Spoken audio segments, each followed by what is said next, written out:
going to go down and try and find some of the early seeded canola. It's just poking up through the ground. It would have been seeded. Cereals, a lot of cereals in the valley were seeded from August 11th on for 7 to 10 days, and then the canola shortly after. So the canola is just about to come up now.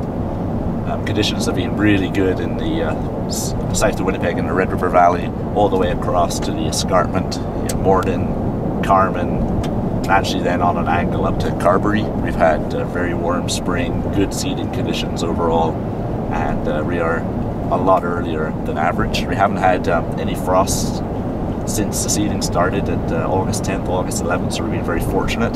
Then when you move over into southwest Manitoba, conditions get a lot more variable. I think once you start to get towards Souris, Hartney, of course those guys were affected a lot last year with the flood. A lot of those fields didn't get seeded, so with no crop there, obviously they weren't able to take any moisture out of those fields. And so the fields that didn't get seeded last year are still a real problem this year. They've had more rain in the southwest. So when you're looking from Hartney to Verdun to Rocanville, Indian Head, and down to Weyburn, that area could definitely do with 7 to 10 days of sun, some wind, and no more moisture. So how does it compare to this same time last year?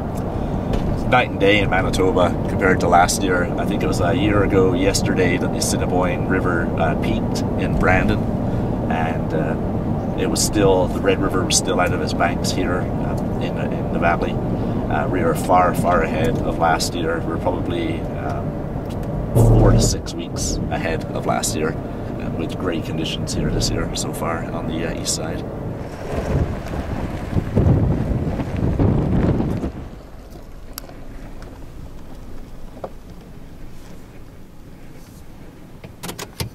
We are about 4 miles straight east of Morris, Manitoba, deep in the heart of the Red River Valley, and we're here in a canola field. You can see that the canola is just peeking through the ground if we want to take a look here.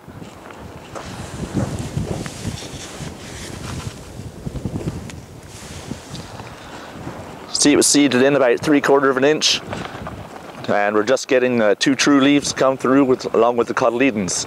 So this is looking good. And we're, like we said before, we're about 4 to 5 weeks ahead of last year at this time.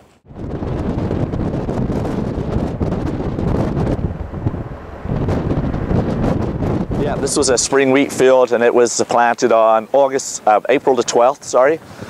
Planted April the 12th, and it's basically anywhere between 3 and 4 leaf stage already. And today's what, May the 14th or 15th, somewhere in mid-May. It's coming along really well. No frost damage, and a lot of crops in the Red River Valley are this advanced. And then as you move across southern Manitoba, there's a lot more wheat just in the 1 to 2 leaf stage.